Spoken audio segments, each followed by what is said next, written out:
Power politics లో గెలుపోటములు సహజమని, ఓడిపోయాము అని బాధపడవలసిన భయపడవలసిన పరిస్థితి లేదు అని బీఆర్ఎస్ వర్కింగ్ ప్రెసిడెంట్ కేటీఆర్ అభిప్రాయపడ్డారు. రాజ్యాంగ నిర్మాత డాక్టర్ బాబాసాహెబ్ అంబేద్కర్ వర్ధంతి సందర్భంగా సిరిసిల్లలోని బీఆర్ఎస్ పార్టీ కార్యాలయంలో అంబేద్కర్ చిత్రపటానికి కేటీఆర్ పూలమాల వేసి నివాళులు అర్పించారు. అనంతరం కార్యకర్తలతో మాట్లాడిన కేటీఆర్ వారికి ధైర్యం చెప్పారు.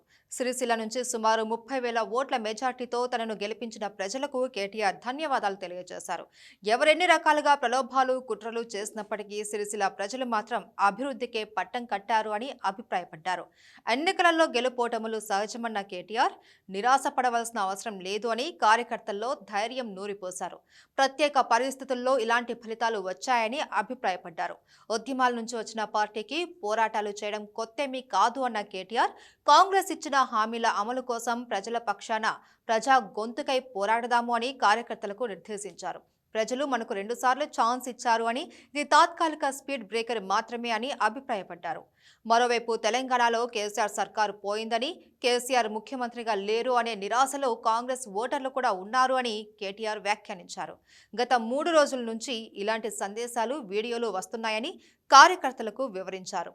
ఓడిపోయాము అని బాధపడవలసిన అవసరం లేదు అని, బాధ్యతాయుత విపక్షంగా పనిచేద్దాము అని అన్నారు. తెలంగాణ ప్రజలు 39 మంది ఎమ్మెల్యేలను ఇచ్చారు అన్న కేటీఆర్ కాంగ్రెస్ ఇచ్చిన హామీల అమలు కోసం వారితో కలిసి పోరాడతామని తెలిపారు. తెలంగాణకు ఉన్న ఏకైక గొంతు కేసీఆర్, బీఆర్ఎస్ గా అభివర్ణించారు కేటీఆర్. తెలంగాణ ప్రజానీకం తమను వదులుకోదు అని విశ్వాసం వ్యక్తం చేశారు. అధికారంలోకి వచ్చేందుకు కాంగ్రెస్ ఇచ్చిన హామీలను అన్నింటినీ తెలంగాణ ప్రజలు రాసి పెట్టుకున్నారు అన్న కేటీఆర్ అన్నింటినీ గమనిస్తూ ఉన్నారని చెప్పారు. బీఆర్ఎస్ ప్రజల విశ్వాసాన్ని గెలుపొందడం ఎంతో దూరంలో లేదు అని అభిప్రాయపడ్డారు.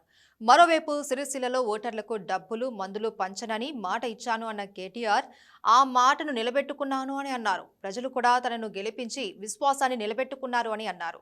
సిరిసిల్ల ఎమ్మెల్యేగా ప్రజల హక్కుల కోసం కొట్లాడుతాను అని వెల్లడించారు.